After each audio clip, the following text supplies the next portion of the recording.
Ito po ang ating napakagandang Africa Luxana lightweight stroller.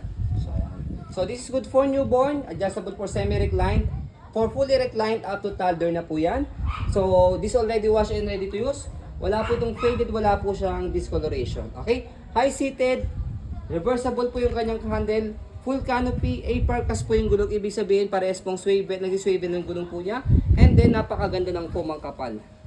So, pakita natin yung details po niya one by one. Unahin natin sa kanyang canopy. Ayan. Okay, full canopy. Lockable po siya rito sa side. Ito po yung kanyang peekaboo. Pagka nireverse yung handle, ito po yung kabilang side. Okay? So, next natin, ito yung kanyang pagkakaupo. Kompleto po yan sa kanyang newborn pad sa head and body. Pag toddler na si baby, pwede nyo na po yung tanggalin. May harness pad po siya. Belt lock, wala po siyang putol. And then, meron po siyang pad. Ayan. Kaya no need nyo na siyang bilan ng extra pad. So, kung sakaling nalungaran ni baby na dumihan, pwede nyo na po yung tanggalin. Ito lang po i-wash po ninyo. Okay? Leg rest niya, adjustable. Ayan. Kapag ka nakaiga si baby. Dibutones lang naman po yan. And then, kapag ka nakaupo, move nyo lang siya backward. Ayan. So, higa muna natin siya. Ayan. Ito yung kanyang pagkakapuli, reclined. So, if you know the brand, Africa, Luxana, you know how much the brand new price. And then, yung kanyang pad, from front handle, press nyo po dito. Kapag lalagay, tatanggalin si baby. Salpak lang, ganyan. Kapag wala kayo, kapag lalagay si baby. Okay?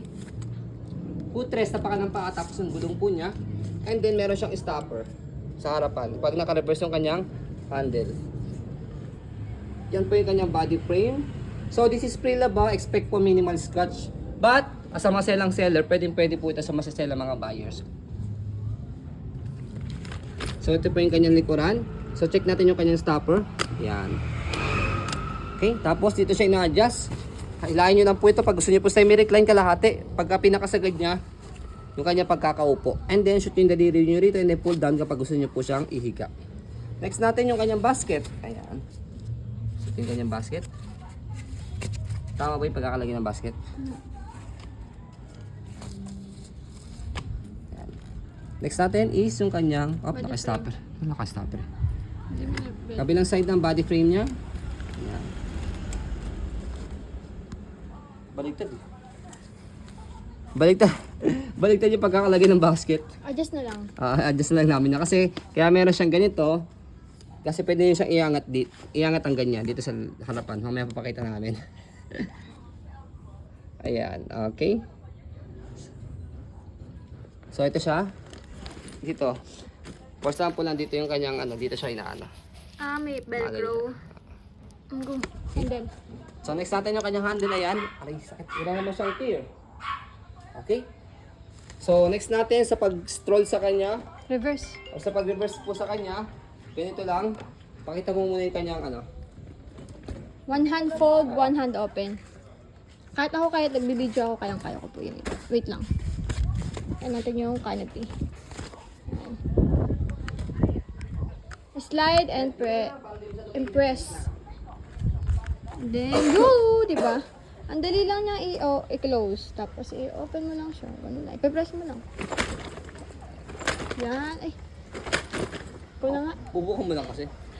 So yan, slide and press. May cellphone bubuko mo ka siya. niya.